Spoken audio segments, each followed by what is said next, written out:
going to look at a mermaid. So if you can't get into this position with your hips, it's not a problem. You can always do the same thing sitting on a chair. But what you're going to do is start in cross-legged, and we're going to go into a Z-sit. So with one foot, you're going to take it behind you, and we want to be cupping your bottom. So we don't want the foot out towards the front of the room or towards the side of the room.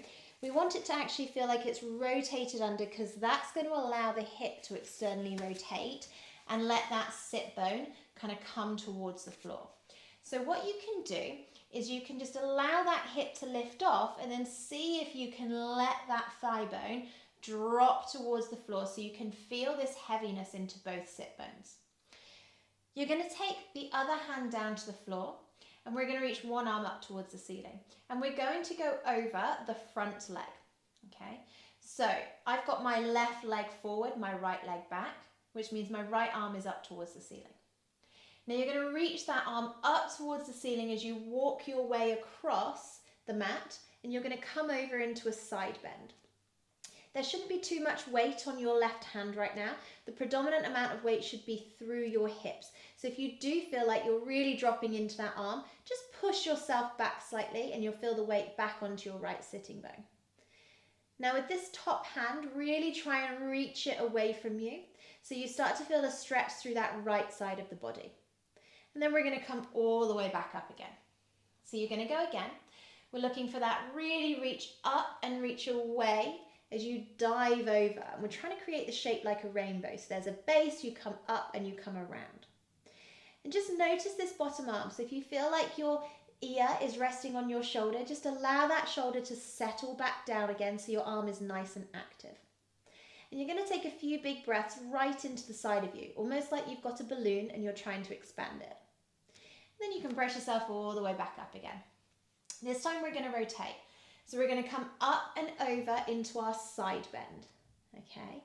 And we're going to have this focus of our ribs rotating around our spine. So as you breathe out, you're going to start to rotate your ribs forward and around to come to look at the floor. And you'll notice that your underside hand will be a bit straighter now. Okay, so your arm will be nice and long and you'll feel a tight turn into your upper back.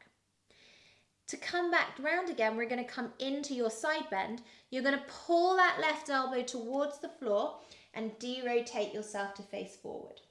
Just check in and see if you're really leaning forward or even leaning back, and see if you can bring the weight back to the center of you. And as you sigh out, you're going to go again. Now this time, you're going to take a few big deep breaths into the sides of your rib cage.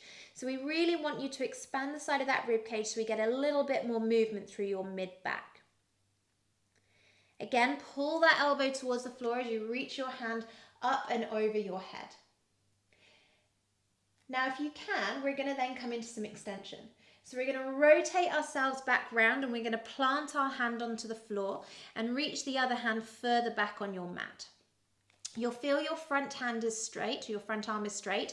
As you breathe out, see if you can just start to straighten your other arm. And you'll notice that this rotates you more and you'll feel much more of a stretch around your mid-back. So from here, we're going to press down into our hands and almost pull our hands towards us. That will start to unfold your spine, and we want it to unfold from the base. We're trying to shine our breastbone up and through. And as you sigh out, you're going to press your arms away from you to trigger yourself to come back into flexion.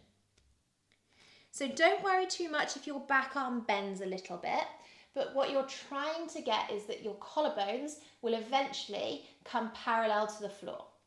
So as you do this a few more times, you might start to feel like you can get that little bit more rotation and it feels a little bit easier.